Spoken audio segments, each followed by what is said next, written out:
सहना भवतु सहनौ भुनक्तु सह वीर्यं करवावहै तेजस्विनावधीतमस्तु मा विद्विषावहै। ॐ शान्ति शान्ति शान्तिः। ॐ समस्तजनकल्याणे निरतं करुणामयं सद्गुरुं ब्रह्मविद्वरम् Guru Stotram, we will chant first 5 verses and the last verse. Akhanda Mandalakaram Vyaptam Yena Characharam Tatpadam Darshitam Yena Tasmai Shri Gurave Namaha. Ajnanatimirandhasya Jnananjanashalakaya Chakshurunmilitam Yena Tasmai Shri Gurave Namaha. Gurur Brahma Gurur Vishnu Gurur Devo Maheshwaraha Gurureva Param Brahma Tasmai Shri Gurave Namaha. Stavaram Jangamam Vyaktam Yatkinchit Sacharacharam Darshitam Yena Tasmai Shri Gurave Namaha.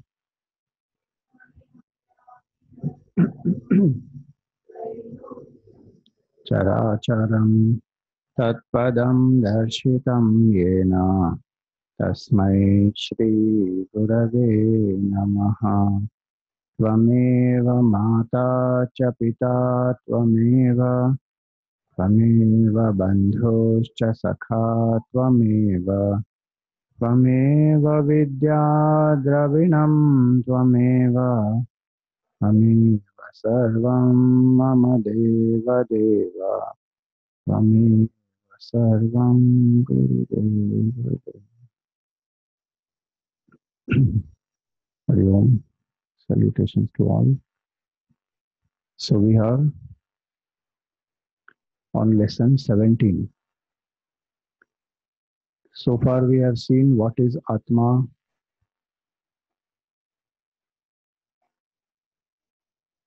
what is Anatma, and how to distinguish between both.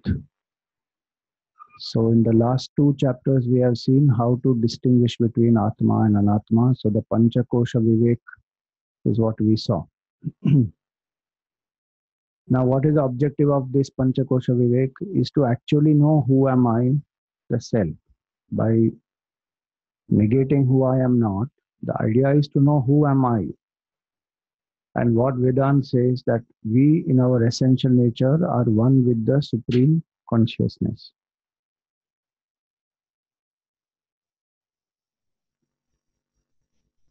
निकालो एक साथ सब.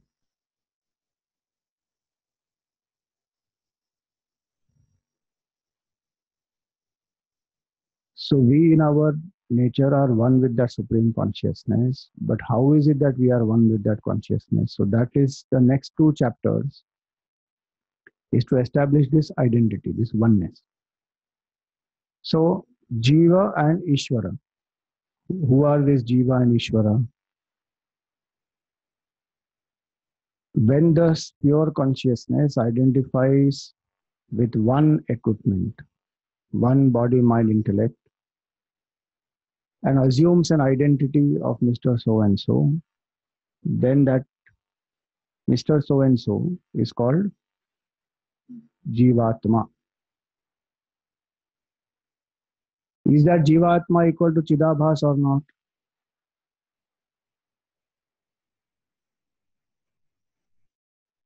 Pakka. Consciousness reflecting in the water, in that subtle body, that reflection is a Chidabhas, which is Jivatma. You should not confuse. The sun is up there. So Atma, which is there in each identity, in each one, reflecting and illumining the individual equipment, body, mind, intellect, that is called as pure consciousness, the self, Atman. So these two words we should not mix up. Anyway, so Jivatma and Atma. What is the difference?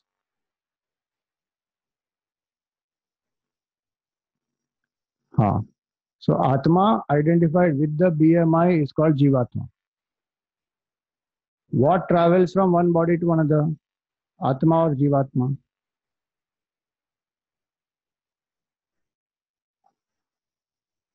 Atma travels?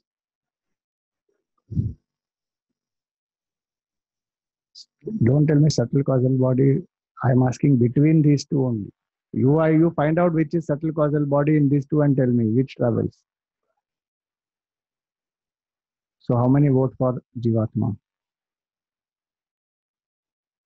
How many vote for Atma? कि Atma travel from one body to another. आपने तो आत्मा कहा था, तो उठाइए हाथ.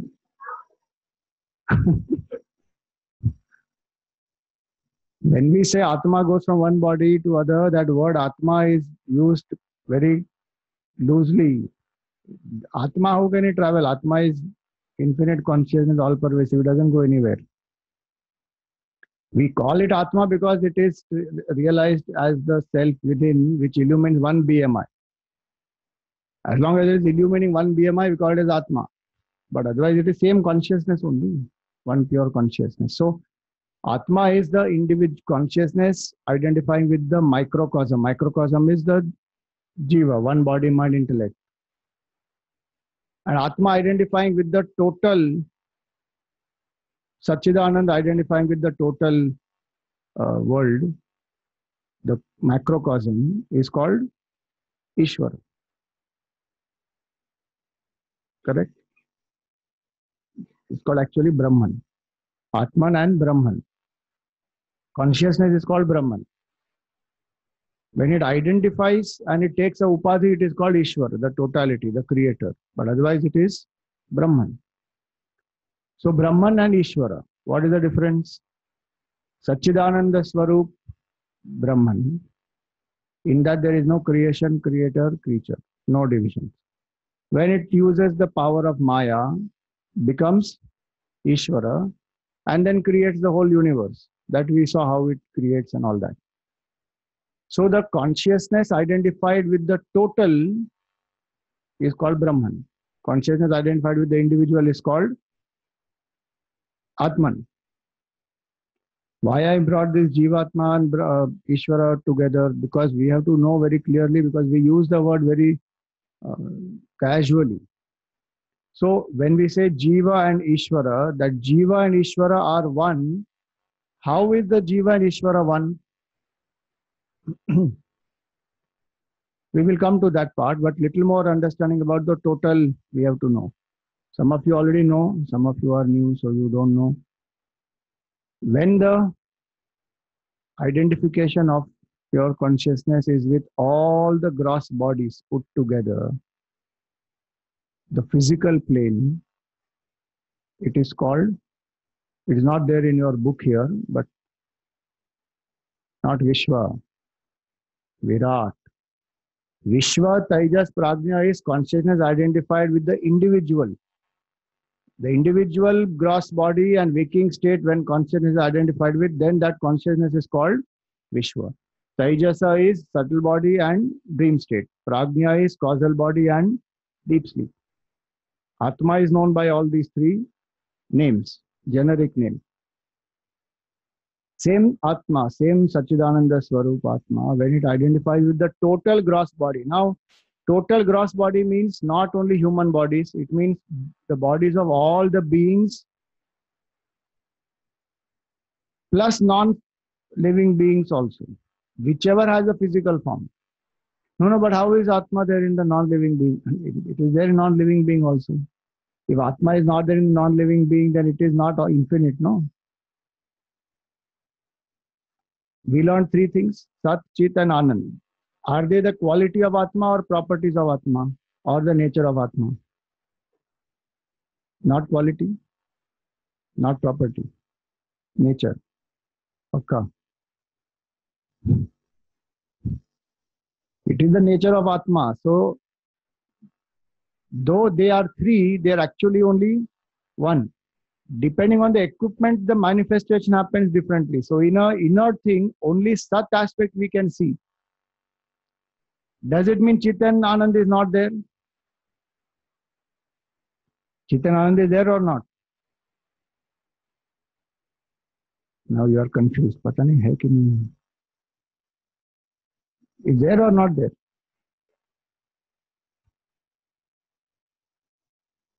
Sachidanand is one only. But then in a stone, only Sat is manifesting. So that's my question. Is Chit and Anand there or not? It is not manifesting because the stone doesn't have subtle body to manifest Chit and Anand. That's all. So Atma is all pervasive. In non-living also it is there, in living also it is there. No, but what is the difference between them and us? That is the whole point. Difference is only at the Upadhi, at the Chaitanya level. The stone in that Chaitanya and the stone in me is same. That's why Vedanta is a complete leveler. What big arrogance we have, we are human beings. That is the Upadhi. But the true nature of the stone and true nature of ours is same.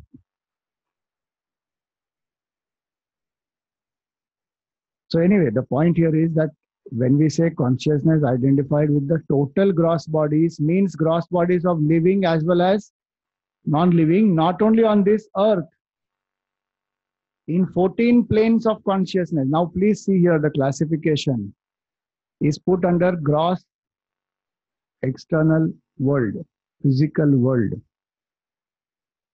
7 planes above, 7 planes below. What are the 7 planes above? Earth is the beginning plane in the higher world. So Bhu, Bhuvaha, Suvaha, Mahaha, Janaha, Tapaha, Satyam. And what are the 7 lower? Atala, Vitala, Sutala, Rasatala, Talatala, Mahatala, Patha. 7. Bali Raja became the king of Sutala Lok.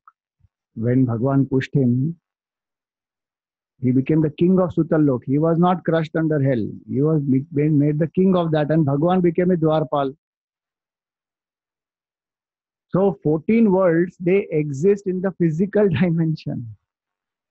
It's put here in that sense. They are not put in the only some subtle imaginary realm somewhere. They are put in the physical dimension. 14 worlds. So now when it is put in the gross world, it doesn't mean that it is some geographical place outside only. These are realms of consciousness, 14. So earth, interspace, you can see interspace. No? See matlab, it's there, one knows. Like that there are realms of consciousness. And the Puranas describe in each realm what is the level of, what type of body one gets, what type of rules are there in each level. You know, like here gravity functions and so many rules are there. Like that each loka has its own rules, its own types of bodies, its own types of beings, everything is there. Atma identified with all that. And this is in one Brahmanda. Every Brahmanda has 14 lokas. Many such Brahmandas are there. That's why we say Ishvara is what? Ananta Koti Brahmanda Nayaka. Countless crores of universe. The word universe is useless then. Multiverses exist. Countless crores of multiverses exist. Atma identifying with all of them is called Virat. That gross world is supported by the world of thoughts and feelings, the subtle world. So Atma identifying and illuminating the thoughts and feelings of all the beings in the whole creation is called Hiranyagarbha. Those of you who have done this basic Vedanta course, in that this has come. Hiranyagarbha means womb, a golden womb. Each of us, our thoughts are the womb for our actions or not. The same way, in the totality, the total mind of all the beings put together is called Hiranyagarbha. And the total causal body, ignorance and the vasanas of the entire universe put together, is called Ishvara. So Ishvara is the causal state. That causal state manifests as Hiranyagarbha, which manifests as Virat, the world outside. Now, why this we have to know? Because now you just see who is a Jiva. Consciousness identified with one body, mind, intellect, that gets the identity of Jiva, Mr. So and so. And who is Ishvara? Consciousness identified with the total causal body, most powerful. How can that Jiva and Ishvara, Jiva is so little, Ishvara is so mighty, how can this Jiva and Ishvara be same? So now you see there is a tabular column which is given on page number 4, which tells the distinction between the Jiva and Ishvara. What is the distinction? First, Jiva is Alpa Shaktiman, has limited power. Ishvara is Sarva Shaktiman. Jiva has very limited power. One bag we cannot lift 15 kilos. Bhagavan lifted the whole Govardhan mountain on the small finger of his. So people say, no, if Krishna had 16,008 wives, why cannot I have more? Lift the mountain and show first.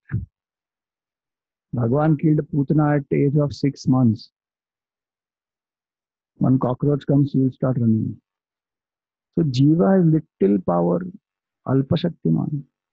Ishvara is Sarva Shaktiman. Nothing is impossible for Ishvara. Jiva is Alpagnya, very limited knowledge. Do you know who is the most qualified man in India? He was, now he is no more.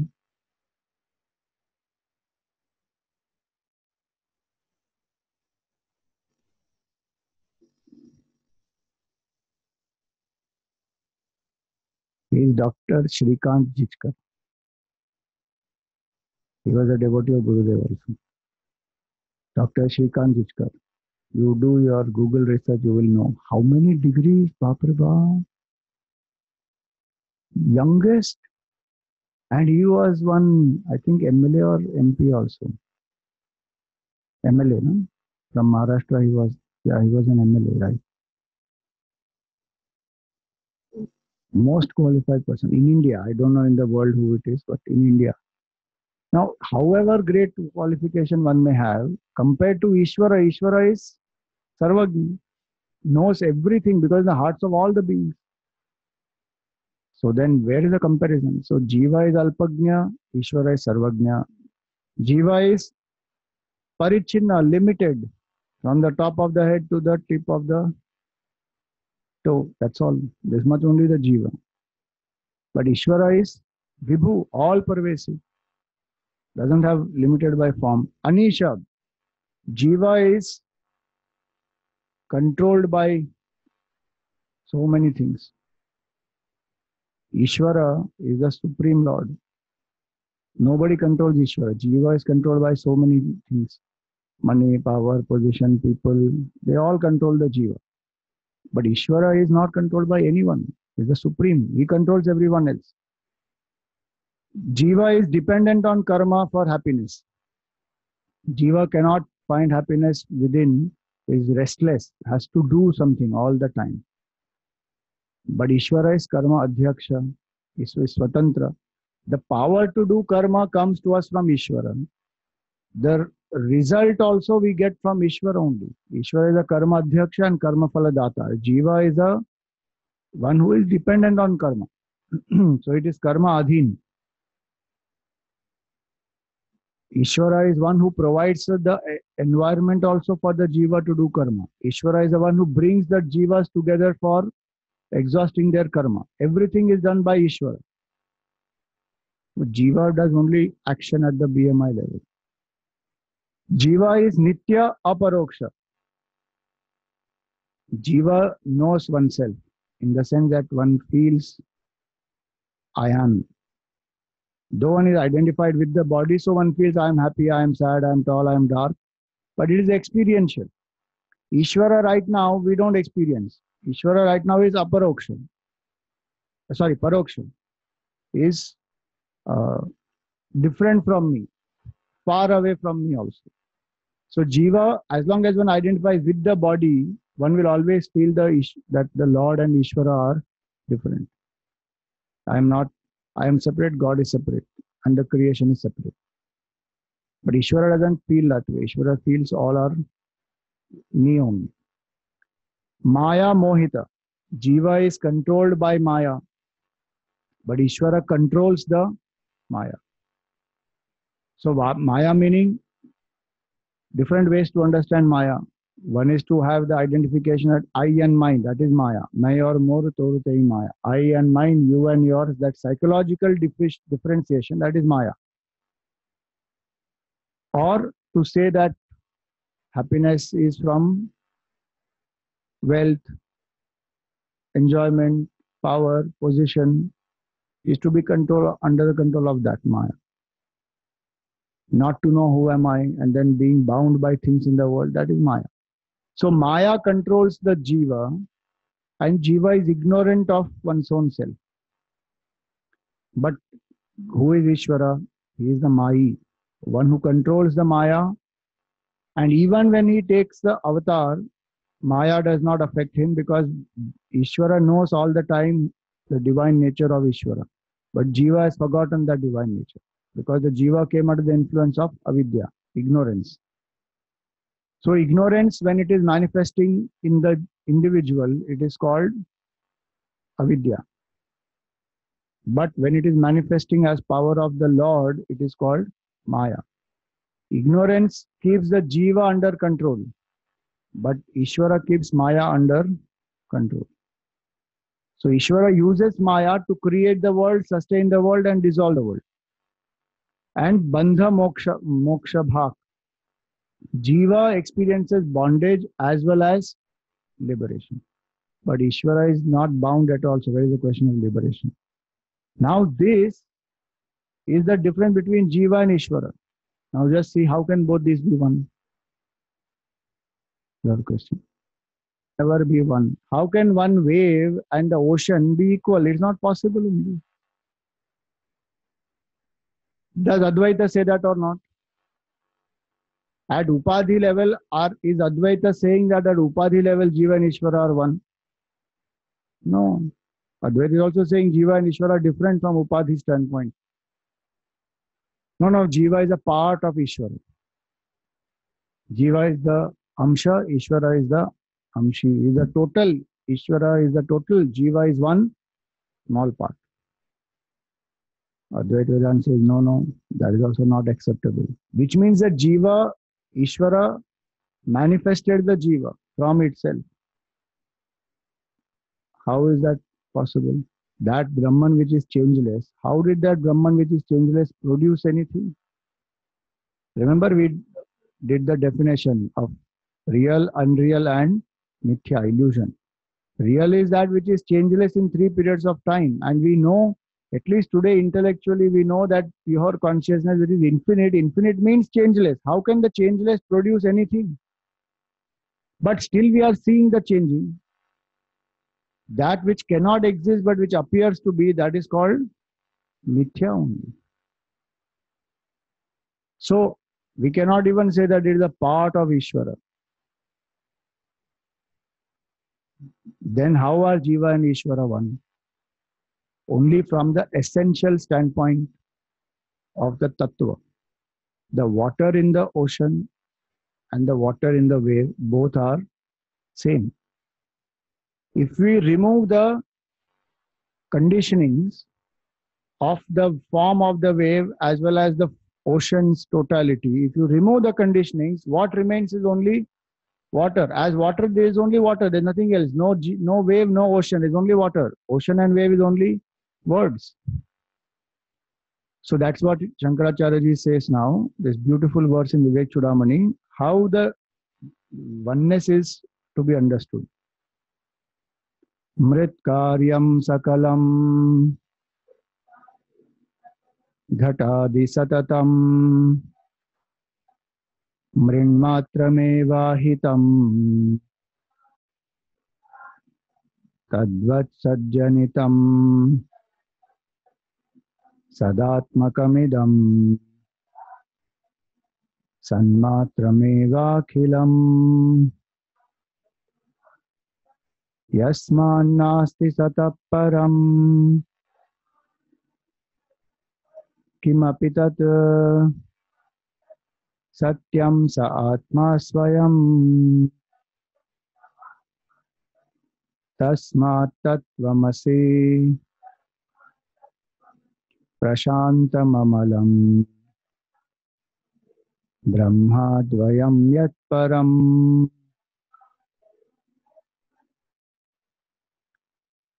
So the example given here is Mrit Karyam Sakalam Ghatadi Satatam. The pot, the pitcher, the cup, the saucer, all these are made up of what? Mud. Mrit Karyam Sakalam. All the different forms and sizes and shapes are made up of mud. Mridmatram evahitam. It is nothing but mud alone. Which means what? Cup is a word to identify the mud in a particular shape. Saucer is a word. But apart from the word, it doesn't have any other reality. What is it there actually? It is only mud. If we forget it is mud and we get stuck with the form, with the name, with the utility value of it, then there is a problem. See, in the example of this pot and the mud, it is very easy. Because we see mud, so we know it is mud. Here we are not, we are actually seeing Atma, but we are not recognizing it as Atma. We are calling it as five elements, body, mind, and all the labels that we have given, we are stuck with the label. So here it says, Tadvat Sajjanitam Sadatmakamidam. Just like all the pots, pitchers, cups, saucer have come from the mud, they are nothing but mud alone. Same way, this whole universe came from where? From Sat, from pure consciousness. Sanmatram evahitam. Sanmatram evakhilam. This whole thing is only Sat. The words are only meant for transactional convenience.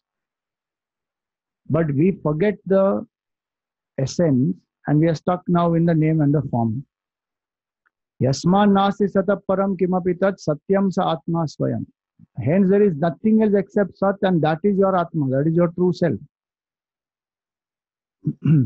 Tasmat tattvamasi prashantam amalam. Hence you are that pure consciousness. And what is your nature? Prashantam, pure, most calm, serene.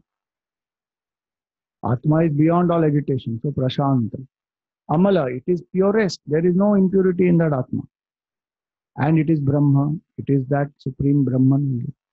The self in me is the self illumining the whole universe. So Atma is Brahman. Yat Param, that supreme Brahman. So the cause of the whole universe is in the hearts of all the beings. Just like the essence of the wave is what? Water and water alone. And that water is the cause of the entire ocean.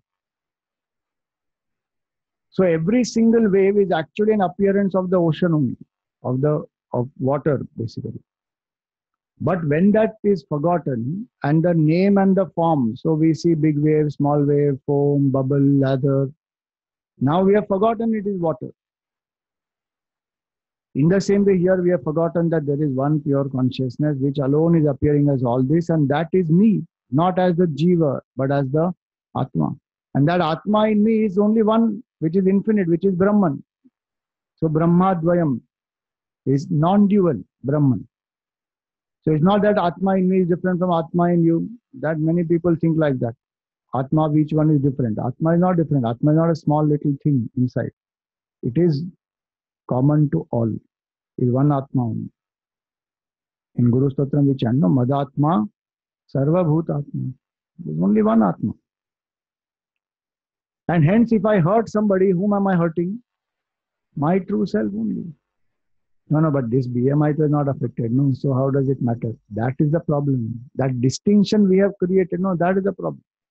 When we pollute the world, when we destroy the world, whom are we destroying? Ourselves only. And even at the body, mind, intellect level, we are now paying the price for it or not.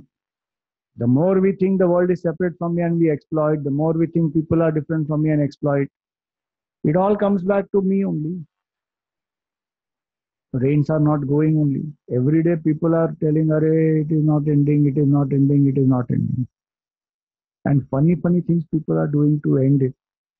They got two frogs married, now they got two frogs divorced. What all people are doing in Madhya Pradesh, somewhere they did that.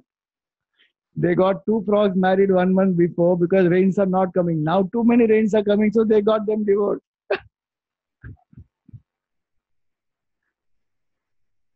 All happening madness because one doesn't know that where is this so much of distinction. Jiva is separate, so Jiva fighting. Jiva and Jagat are separate, so Jiva is exploiting the Jagat. Jiva and Ishvara are separate, so then Jiva is scared of Ishvara. And the whole thing is based on the ignorance. One doesn't know that one truth is manifesting as three. So now that's why this example given here. So if you see in this page 5, one line given here is the cause is Satya and the effect is Mithya. Okay, that line you must underline. 1, 2, 3, 4. Fifth line it is. Fifth line in the paragraph, not in the meaning of the shloka. Fifth line in the paragraph says the cause is Satya and the effect is Mithya.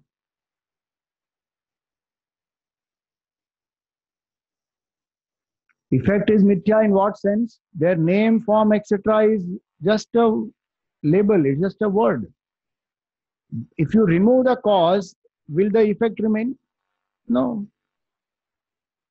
What if you remove from the cause, the effect will not remain? That is Satya. If you remove the word pot, will the pot remain or not?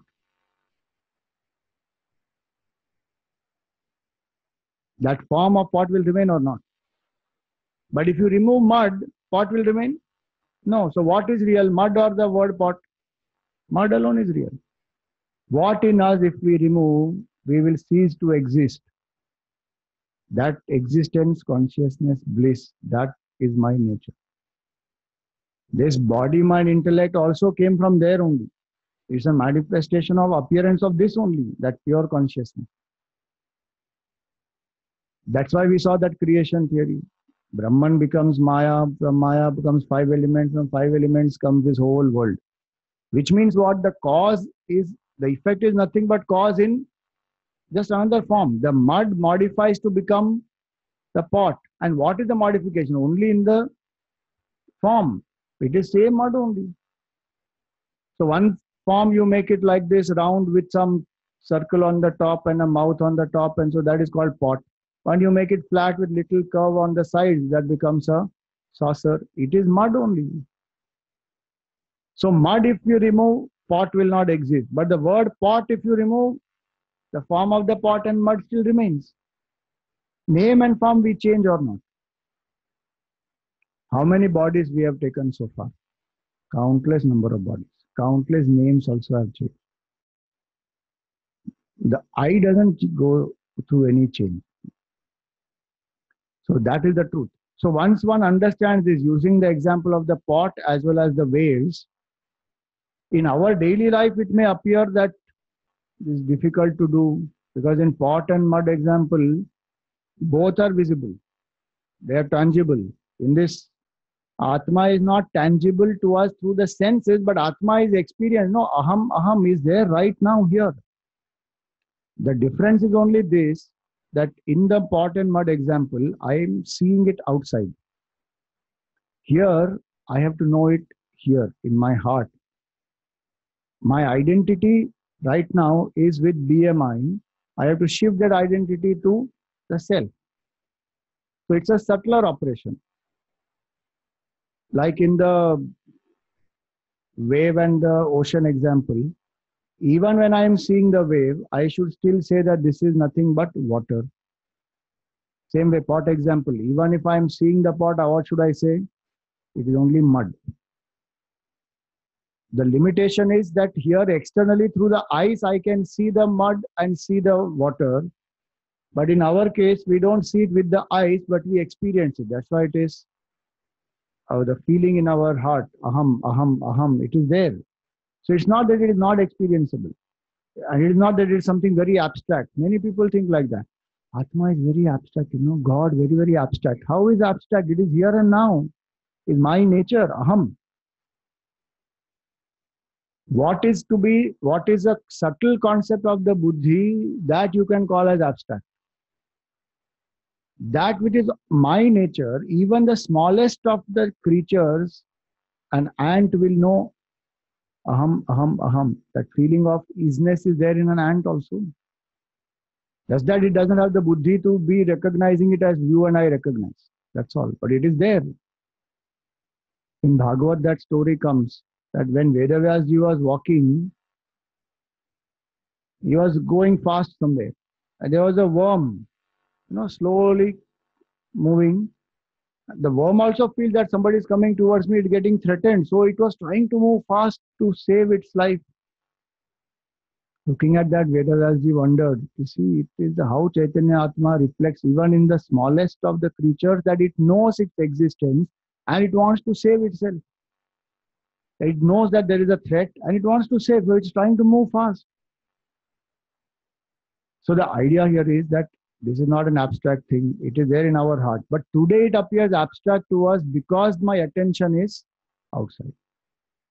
Now, if I understand this much, that the entire universe is just an appearance, like the pot and the wave are words, and they are only appearance. The fact is, it is only Sat. Then, how will we understand Jiva and Ishvara are one? They are one from that truth standpoint. The appearance is only at the Upadhi level. Upadhi means their condition. So for that, the example given is the soldier and the king. Both of them are human beings, but one is a soldier and one is a king. In their powers, they are different, but essentially they both are human beings. If you remove their responsibilities, then they both are human beings. So that is the next verse here on page 6.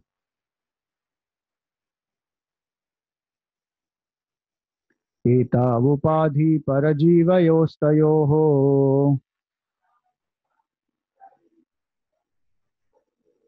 सम्यक् निरासेन परो न जीवः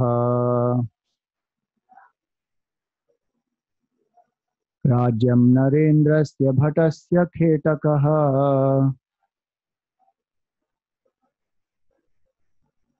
तयोरपोहेन भटो न राजा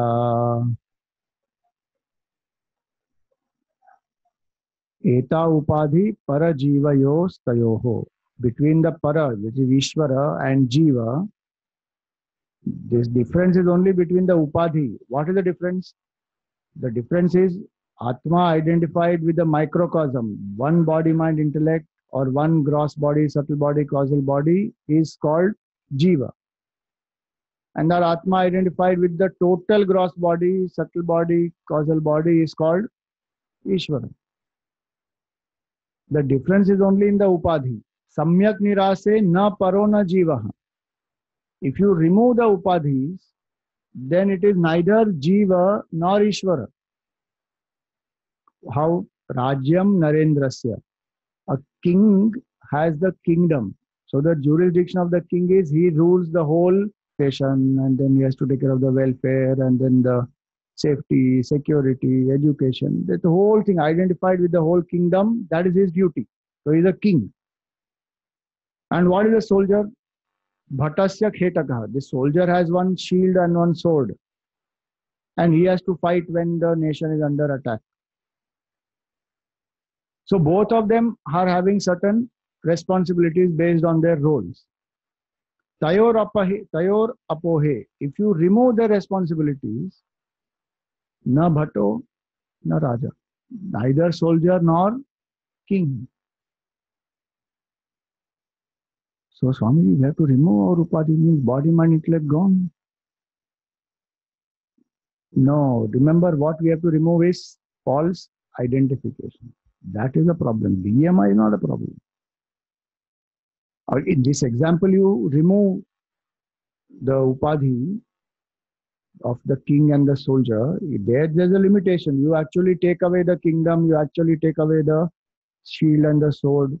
But in our case, we don't have to destroy this body, mind, intellect. We have to drop that attachment that I am the Jiva.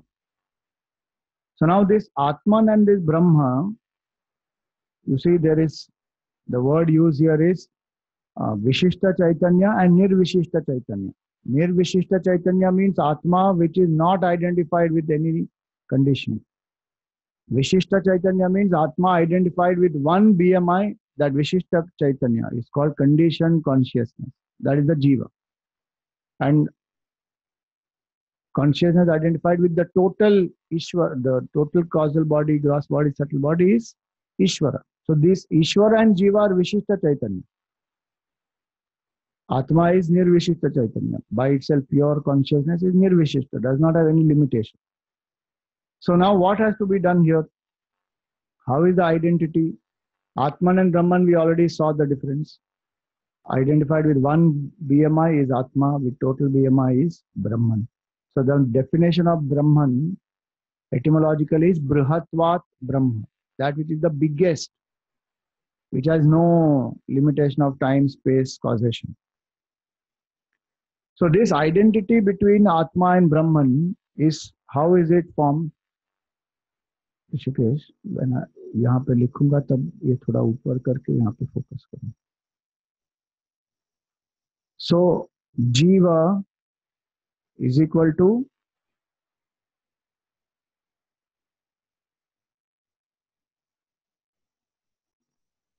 one BMI plus consciousness. Ishvara is equal to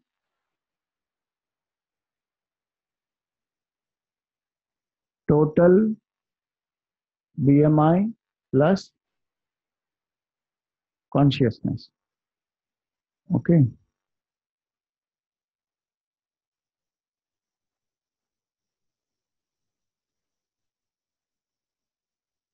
This consciousness is called what? This consciousness illumining one BMI is called what? Atman.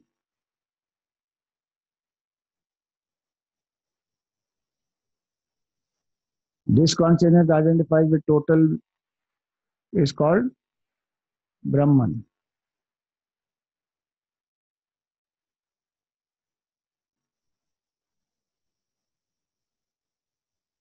Now, how are Jiva and Ishvara one? Just like in the king, we remove the upadhi of the kingdom, and with the soldier, we remove the upadhi of the shield and the sword. In the same way, the upadhi of Ishvara, if you remove, total BMI, remove. In Jiva, individual BMI, remove. Then consciousness equal to consciousness. Atman is equal to Brahman, Jiva is equal to Ishvara, hence proved. Over. This is mathematical Vedanta. Realization happens straight. Now, how can we remove Ishvara's upadhi? We don't have to remove Ishvara's upadhi. We have to remove only identification with our upadhi, then Ishvara upadhi will go automatically. When you go to the state of dream, do you dissolve the whole world? Swamiji, very tough. What do you have to do? I have to dissolve the whole world, then go to sleep. That is not happening. Do we dissolve the whole world? We don't have to dissolve. We dissolve the individuality. World disappears on its own. That happens to us in Vedanta class also. We dissolve our individuality, go into Samadhi Avastha, world also gone.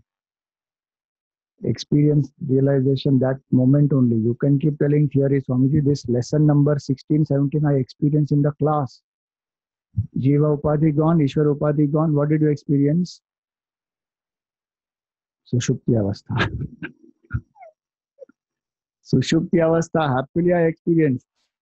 But that happens unconsciously, when we go into deep sleep. That Jiva Bhav, the moment Jiva Bhav goes, Jagat also gone, Ishvara also gone. That's it. Only difference is there it is avidya which remains. This we have to do consciously.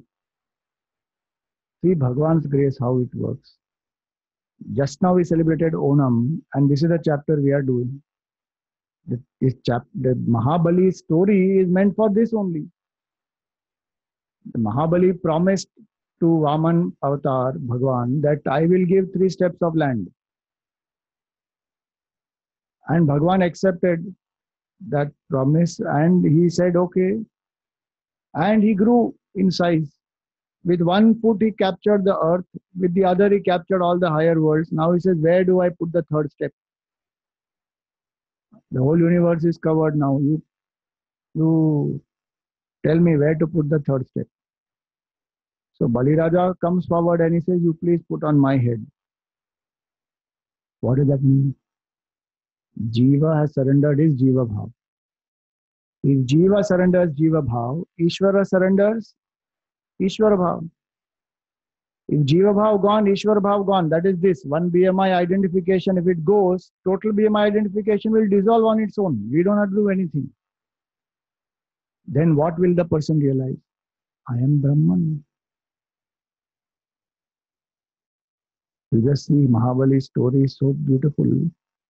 Devotees hold the feet of the Lord and they don't want to drown in the ocean of samsara, so they hold the feet of Bhagwan so that they don't drown. Here, Bhagwan has put the feet on the Jiva. How blessed is Mahabali? Means all the time Bhagwan's foot will remain on the Charan Sparsh which has happened. Now, even if Bhagwan takes away the foot, which he did, when he pushed Mahabali into the Sutala Lok, the feet of Bhagwan went away. But the Charan Sparsh is there only, full time on the head. And then Bhagwan became his Dwarapal in Sutala Lok. When Jiva gives up the Jiva Bhav, Ishvara gives up Ishvara Bhav, Ishvara actually becomes as though the sevak of such a devotee, of such a bhakta. Naraji once asked Bhagwan that everybody meditates on you. Whom are you meditating on? So Bhagwan said, I meditate on the dust of the lotus feet of my devotee.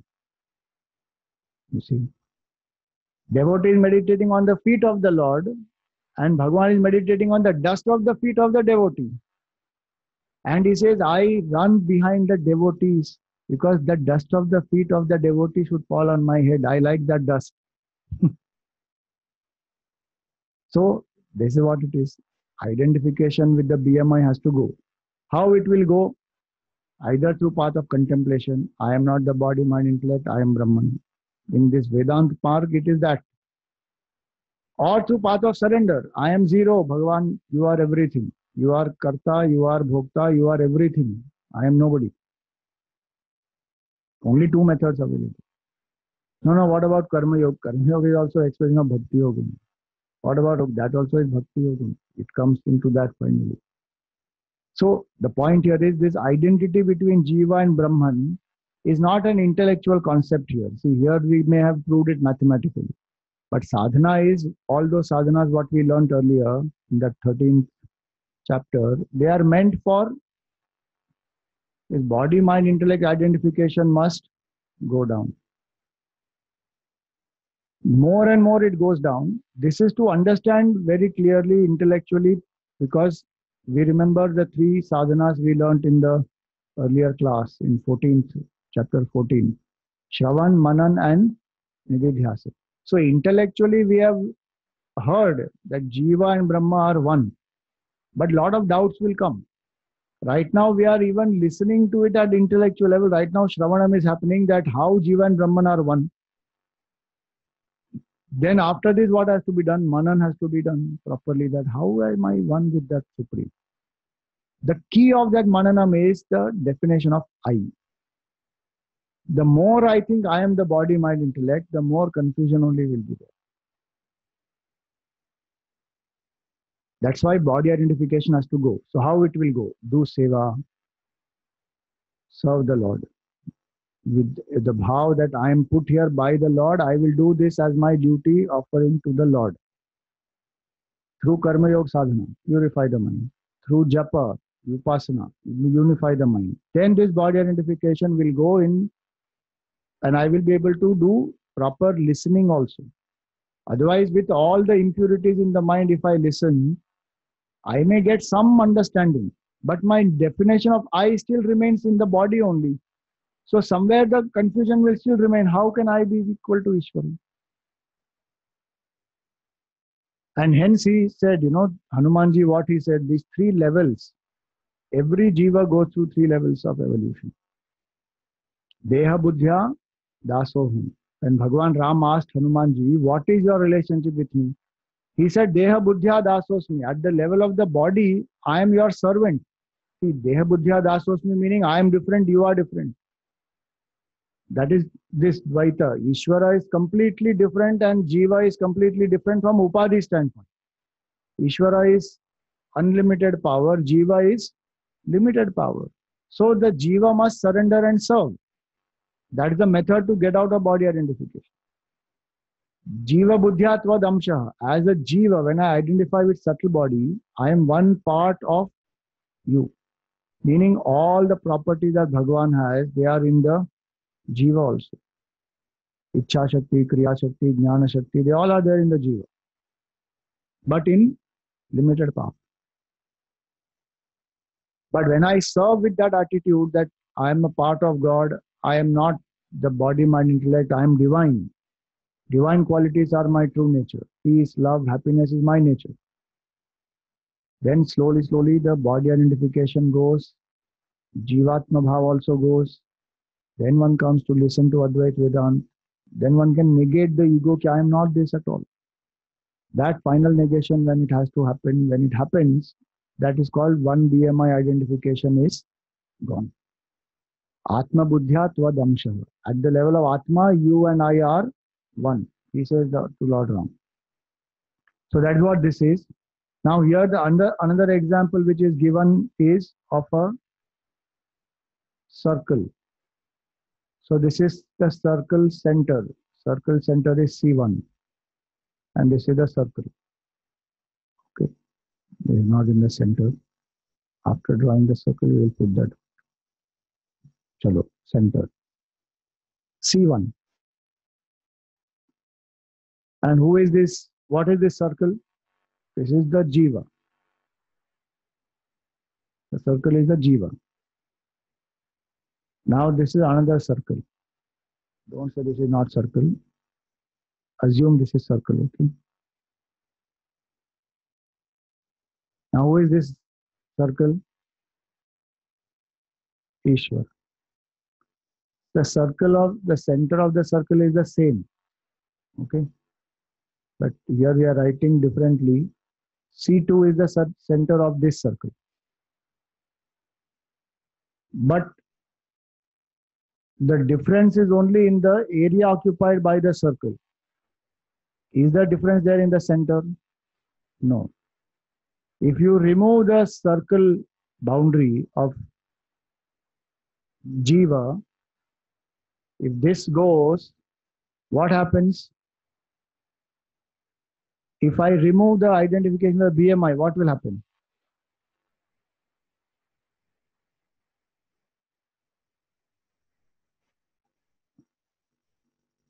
C1, C2 difference was not there in the beginning itself. If I remove the Jiva circle, what will happen? Ishvara circle also will go. That's what I was expecting. That's what we learned just now. If Jiva Bhav goes, Ishvara Bhav also goes. Then what remains? Pure consciousness, that is Atma. One infinite Sachidananda Swarup Atma. That Atma identified with one BMI, we call it as Jiva. And with the total BMI, we call it as Ishvara. Even when we are saying Jiva and Ishvara, the circle, the center of C1 and C2 is same only. It is one circle. That's it. One center. It appears as though C1 became one with C2 when Jiva goes, Ishvara goes, then C1 merges with C2. That is all information. It doesn't happen like that. When we go to the state of deep sleep, the Jiva Bhav gone, Ishwar Bhav gone, everything gone one shot, no? और do we से कि अब मेरा जीव भाव गया, अब धीरे धीरे वर्ल्ड डिसॉल्व होगा, उसके बाद धीरे धीरे ईश्वर भी चला जाएगा, now I realise I am in deep sleep. ऐसा थोड़ी होता है. It goes straight. The difference is only, the challenge is only how this Jiva Bhav goes. It will not disappear suddenly, one day. How it has been built up, gradually it has been built up, no? Thought by thought we have built it up so much. And thought by thought we are sustaining it also. When we drop that identification thought by thought, all the layers of thoughts that we have, the false identification that goes, then Ishvara Bhav also goes. Where will this happen? This will happen, remember, in the state of Samadhi. Have you heard this word somewhere? It came no earlier. Shravan, Manan, Nididhyasan, and after that comes Samadhi. Dehatma Bhav, Viparita Bhavana, when it is there, when I do continuous contemplation, that I am not the body, I am pure consciousness, that continuous contemplation accompanied by detachment with BMI, detachment. Then what will happen? Samadhi. Absorption in that state. In that state, Jiva also gone, Ishvara also gone. What remains? Consciousness, which you cannot explain what it is. One becomes silent. So that is what is said here in so many examples. What is given here on this page 9, we have this, no? This equations are there, you see. Perimeter P1, that is this perimeter P1. The center is C1. C1 plus area covered by it, P1, plus the small area of the circle, that is the Jiva. Now there is a technicality, I already explained to you this one. And this C2 is the center, which is Ishvara. And P2 is the perimeter, which is for the Ishvara, and the area covered. So C2 plus area covered plus P2 is equal to Ishvara. Now C1 gone, P1 gone. Then C2 gone, P2 gone. What will remain? Only that Atma will remain. So they have said here C1, C2, all will become one. Anyway, the point is this much only, that Atma and Brahman are one. Our problem is we are looking outside. So we don't know our true nature. What we have to do? Turn the attention inside. If I turn the attention inside, then this identification with this BMI will completely go. That is the process of sadhana, turn within. So with one more example, this is taught now, and that is the example of a scenery which is, some embroidery is done, and then there's a beautiful garden scenery. So there are lots of flowers and bees and sunrise is happening, and there is grass and there are people walking in the garden. The whole scenery is there. That scenery is the symbol of Jagat, the world outside. All of those are made up of what? Each and everything in that, the flower, the people, the bird, they all are individual jivas. And they all are made up of thread. So what is that thread? That thread is that which is pervading this whole scenery. So that is Ishvara, not your consciousness. That is Ishvara yet. That Ishvara only is pervading this whole thing. So Ishvara is the thread. The scenery is the Jagat. The individual characters in that scenery are the Jiva. Inert things also are that part of that scenery. So inert and sentient, they both are a part of that scenery. They all are individual items, jiva. So from the standpoint of the thread, one is that thread is occupying everything. That is Ishvara. The other is that the jiva occupies limited amount of thread. So that is the jiva. But both of them are actually what? They are cotton. If you remove cotton, will the scenery remain? No. So cotton is Brahman. That Brahman is what is manifesting as Ishvara also, as Jiva also. As the thread, and then from that thread, the individual characters. So that cotton is the base, which is indestructible. So even if the Jiva Upadhi goes, Ishvara Upadhi goes, cotton will remain. Same way here it is. So that example is given here. Actually, Gurudev used to give this example. The thread is Ishvara, cotton is Satchidananda principle. It is there on page 10. The image of the flower garden is the Jagat, and the individual pattern is the Jiva and the individual objects. What is important is to know that all this is manifestation of only cotton. Now, this oneness is what we call as identity of Atma and Brahman. Jiva Brahma Aikya, when we say. So this Jiva Brahma Aikya, how is it experienced? It is experienced through the declarations which are called Mahavakyas. So what is a Mahavakya? A great statement. What is a great statement? It is a statement which reveals the identity of Jiva and Ishvara.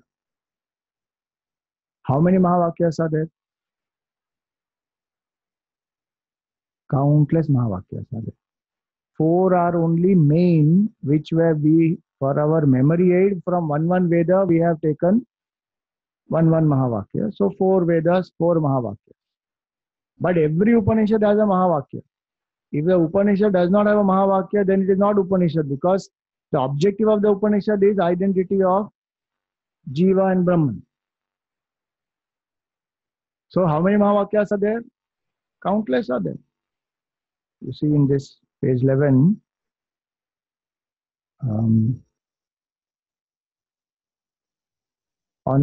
in the last paragraph, what is written, you see. Although all Upanishadic sentences that proclaim the identity between Atman and Brahman are Mahavakyas, in the Vedantic tradition, one Mahavakya from each Veda is taken as a representative of all the Mahavakyas of that Veda. That's only for us to remember.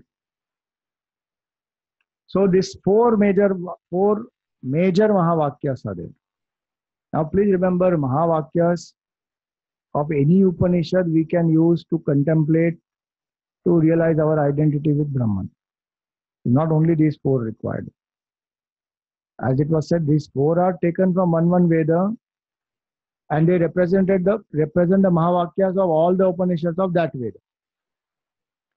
So now these Mahavakyas are 4, and these 4 from different Vedas when they are taken. So Prajnanam Brahma. Now to remember these 4, Gurudev used to give us a very nice story. Okay, that story I have put on the drive today in a video form. Whenever you have time, you listen to it. Some about 28 to 30 minutes talk. So I didn't want to take up that much time here, but you listen, a very nice story. I'll tell you the gist here. Gurudev has formed a connection for us to remember these 4 Mahavakyas. But this connection is not, it is only a memory aid. It is not that this has to be done like this. Any one Mahavakya also, if we contemplate on, we will realize the truth. So all 4 are not required. But there is a sequence in which he says, so there is a teacher who is a realized master, and a highly qualified disciple goes to that teacher. And that disciple wants to know, what is the absolute truth? Please teach me. And the teacher sees that this student is very good, qualified student. So the teacher declares Prajnanam Brahma. This is in the Aitareya Upanishad in the Rig Veda. So what does the teacher say? Prajnanam Brahma. The nature of Brahman is consciousness. See, this Prajnanam Brahma Mahavakya comes in the Aitareya Upanishad where it's a part of a very big mantra. That the entire universe is pervaded by consciousness. The nature of the cause of the universe is not inert matter. It is consciousness. That's what Prajnanam Brahma means. That the devatas, the human beings, the plants, birds, animals, stones, everything in this creation is pervaded by consciousness alone. Prajnanam Brahma, that's what it means. Now that Prajnanam Brahma, when the disciple hears, he may say, okay, Brahman is consciousness. The Guru says, no, Tat Tvam Asi, that you are. This Tattvam Asi is in the Chandogya Upanishad in the Samaveda. That student is who? Like that. But the student still has not experienced it. So that student goes and contemplates. I am Atma Brahma. This Atma is that Brahman. And finally the student realizes what? So this I am Atma Brahma is in the Mandukya Upanishad. It is in the Atharva Veda. And finally the student realizes Aham Brahmasmi.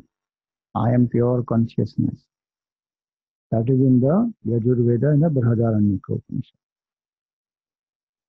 Now, as I said earlier, please remember this, each Mahavakya I can contemplate independently, individually, and realize the truth. This sequence is not required. Okay, first I have to meditate on Prajnanam Brahma, then Tattvamasi, then Ayam Atma Brahma, then Aham Brahmasmi. From this meditation I'm doing for a long time, but that sound is not coming, Aham Brahmasmi. Will it come sometime? Somebody will tell me, from inside a sound will come, Aham Brahmasmi. It won't happen like that. Intuitively one will know, I am Brahman, I am not the Jiva at all. We have to use the words, but we have to not go by the words. We have to go by the state which it indicates. Drop the word, drop the meaning of the word, come to the state. That I am not the body, mind, intellect, I am pure consciousness. As I keep contemplating steadily on that, this false identification will get destroyed. And intuitively I will know, I am this. No, but will it happen in Sanskrit like this? Aham Brahmasmi. Ultimate realization will not be in any language, please. Don't say Sanskrit to सीखना पड़ेगा. अगर कोई दूसरा आ गया revelation तो पता कैसे चलेगा? No, none of that will happen. It's an intuitive understanding. Like how from the dream state we wake up. When we dream state we wake up, we know I have woken up. Is there the language? No, we just woken up. Same way one will wake up. So these 4 Mahavakyas, each from one Veda. So each Vakya has one based on this story. So this Prajnanam Brahma, if you see in your book, it is given, it is 12, page number 12. Prajnanam Brahma is called Lakshana Vakya because it is indicating the nature of consciousness. So it's called Lakshana Vakya, statement of definition. Then Tattvamasi is called Upadesha Vakya because the teacher is instructing, you are that. Not that some consciousness is Brahman, because our mind has the tendency to objectify everything. The uniqueness of Brahma Vidya is what? The distinction between subject, object does not remain. In any other knowledge, the distinction remains. So suppose I am seeing the mic. So I remain different, mic is different. When the subject contacts the object, then the knowledge will arise. Here the subject dissolves using the Mahavakya. The subject has withdrawn from the object, and using the Mahavakya, finally one drops that Mahavakya also, drops the subject also. What remains? Brahman alone remains.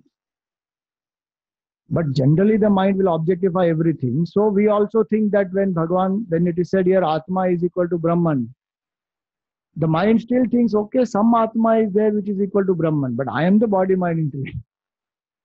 That's very strong. So that's why the Lakshana Vakya for a seeker who is ready, completely ready, Lakshana Vakya is enough, the seeker will realize then and there. But a seeker who is not ready, for that seeker, Lakshana Vakya is not enough. Then the Upadesha Vakya, meaning on the same Mahavakya, either you reflect or there is another Mahavakya which helps you to reflect. Upadesha Vakya. Then what happens? Then the student goes. So there are two versions. One version says the student meditates on that Upadesha Vakya, Tattvamasi, and realizes Aham Brahmasmi. So that Aham Brahmasmi becomes Anubhava Vakya, statement of experience.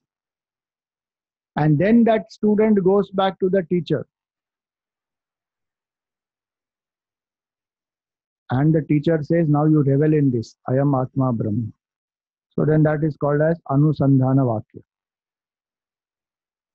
So in some, you may hear in some stories, sometimes Gurudev will say that Anusandhana Vakya comes first and then comes Aham Brahmasmi. Or he will go to the teacher and he will declare, I am Atma Brahma, I realize. And as the student is coming, the teacher will say, he got it. Whichever way it works. As I said, it's a memory aid. Don't say what is the source of this story. This Gurudev's ingenuity. He created this story just for us to remember these four Mahavakyas. This is a disciple's journey. So this chapter concludes with this aspect, four Mahavakyas, and importance of this Mahavakyas is this, that we should contemplate on these. These are what we have to use in Nididhyasan. And in this Mahavakya, we should not use the literal meaning, we have to use the indicative meaning. Because literally Jiva and Ishvara cannot be same. But Jiva is indicating the individual consciousness. Ishvara is indicating total consciousness. And as consciousness, both of them are one. So that is called Lakshyartha or Lakshana.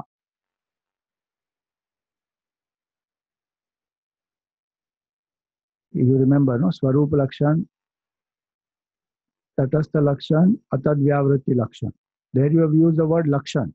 So that is Lakshan is the pointer. Here Lakshana Vritti means the indicative meaning, which we call as Lakshyartha. Suppose we say he roared like a lion. If you take it literally, what does it mean? He actually roared like a lion. But indicative meaning is he was brave, he was courageous, and he roared. So it's like that. If we say Jiva is equal to Brahman, Tattvamasi, you are that. If you take literally, there's a big problem. It will not make any sense. But when we take the indicative meaning, Lakshyartha, that's why it is called Mahavakya. Ordinary Vakya, we can take the literal meaning. Here we cannot take literal meaning. We have to take the indicative meaning. So one more chapter will be on this, the oneness of this. So Tattvamasi, specifically of all the four Mahavakyas, this Lakshana Vritti, what I just told you, that we will see in the next class, that how there are three types of Lakshana Vritti and how to determine the meaning of this Mahavakya. Tattvamasi. How can we say Tattvamasi means the consciousness in the Jiva and consciousness in the Ishvara are one? Tattvamasi can mean so many other things. Tattvam-asi. So Tat is a universal pronoun in the undeclined form.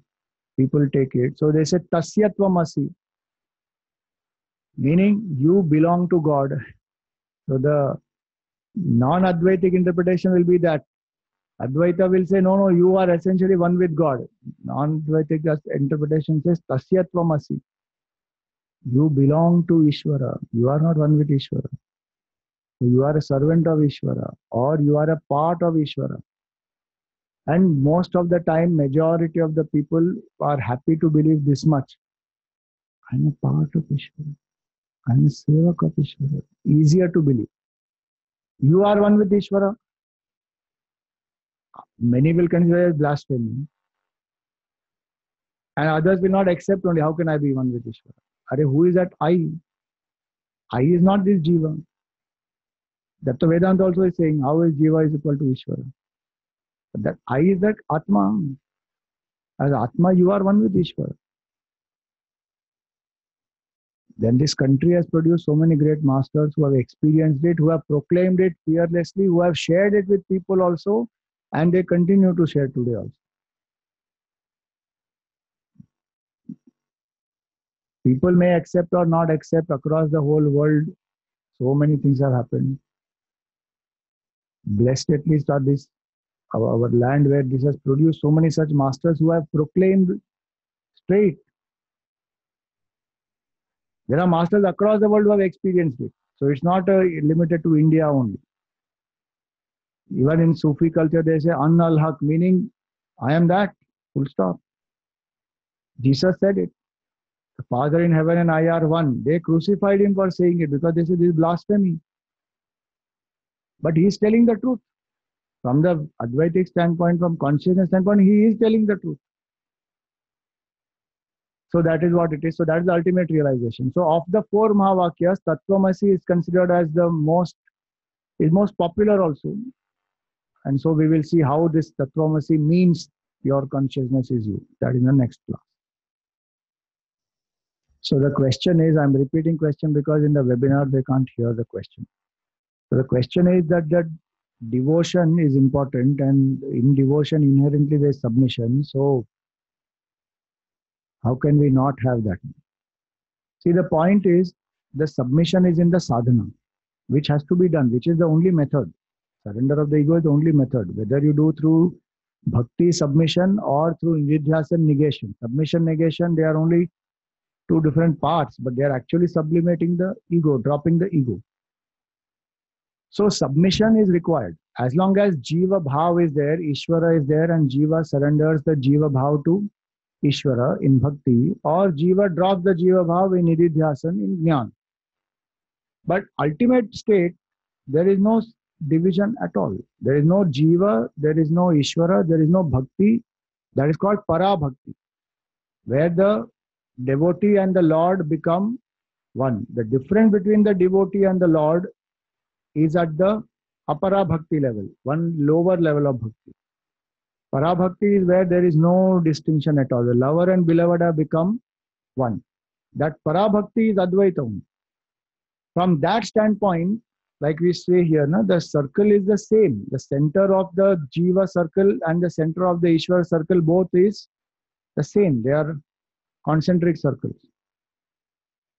So even when the Jiva is saying that I am surrendering to you, essentially it is only from Jiva standpoint. From Ishvara standpoint, Ishvara is not thinking of this Jiva as different. So Jiva is surrendering the Mithya Upadhi Tadatmi. That's what Jiva is surrendering. So I am dropping my false body identification and realizing, Hari, I was always one with Bhagavan. Unnecessarily I thought.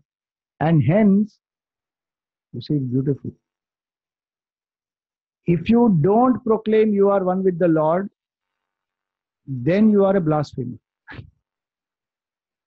Because then you are saying, I am separate from God.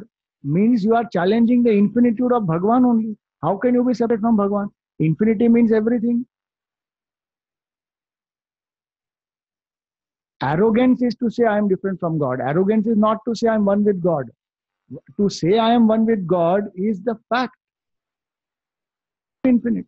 In my true nature. I am not talking from BMI stuff. If I identify with BMI, then I say I am Jiva. Come then that inkar.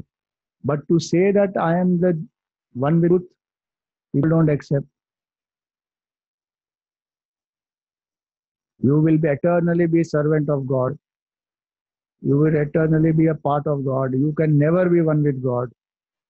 From Upadhi standpoint is accepted. We can never be one with God. But go beyond the Upadhi because that is a mithya. It doesn't exist. No, how do you say that? Every night we are doing it. We are going beyond the Upadhi. Where is the difference of Jiva, Jagat, Ishvara? It is not there. Just when we identify it appears real, so then we are considering this as real. Janak Maharaj asked his teacher Ashtavakra Muni that only. He was dreaming that he had become a beggar. He did not have money. He was so poor. He was asking people for food. Then he woke up from that dream. So he went and asked Ashtavakra Muni that you please tell me, am I the king who dreamt that he was a beggar? Or am I the beggar who is right now dreaming that I am the king? Ashtavakra Muni said, you are neither the beggar nor the king. You are the Chaitanya Atma enlivening both. That is called lateral thinking. Already lateral thinking and all came from where? Vedanta is doing lateral thinking. Neither this nor that. Something else only. Janak Maharaj gave him only two options. That Ashtavakra Muni brought the third one. So that is what it is. So question is, can we do japa of Mahavakya or we should only contemplate? Ideally, we should not do japa because the purpose of japa is single pointedness of the mind. Purpose of Mahavakya is transcendence of the mind. So we have to only contemplate on Mahavakya. See, when we take sannyas also, one sannyas mantra is given to us. And when sannyas mantra is given, we are told this is not for japa, this is for nididhyasan. So these mantras are meant for nididhyasan. We have to use them only for nididhyasan. You can use them for doing japa if you want to make the mind single pointed, but that's not the objective of that. The impact of the Mahavakya will be complete only when I do it or use it for nididhyasan. For japa, I should have Ishtadevata and another mantra of the Ishtadevata to contemplate, to develop single pointedness. Because japa requires emotional engagement, single point the mind. This is transcend the mind, and I am not the body, mind, intellect at all. Gone. No, known by whom? By jiva. It is known as different only by the jiva. Ishvara doesn't consider jiva as different from him or the world as different from him. The jiva knows the Ishvara is different from him. If you see the previous one, the description of jiva, it is known as oneself, as nitya aparoksha. But that jiva only separates Bhagwan as paroksha, as unknown. Ishvara doesn't separate. That is written from jiva standpoint actually.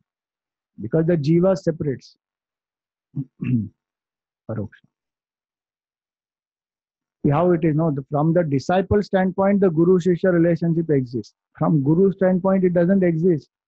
Because guru is seeing disciple also as Chaitanya Swarup Atma only. If a guru doesn't see disciple as Chaitanya Swarup Atma, that guru is deluded.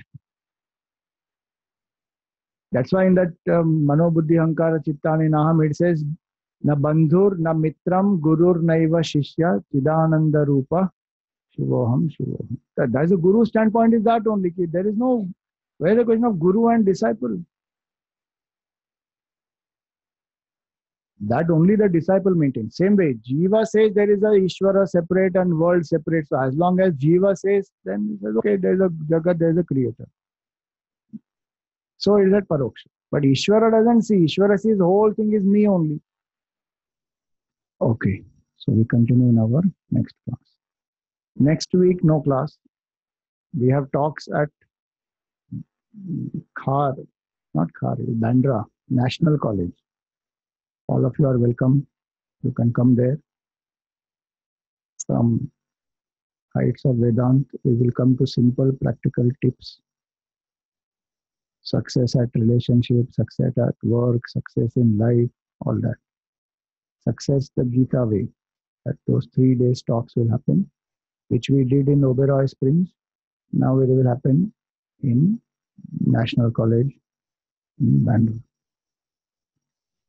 ॐ पूर्णमदः पूर्णमिदं पूर्णात् पूर्णमुदच्यते पूर्णस्य पूर्णमादाय पूर्णमेवावशिष्यते।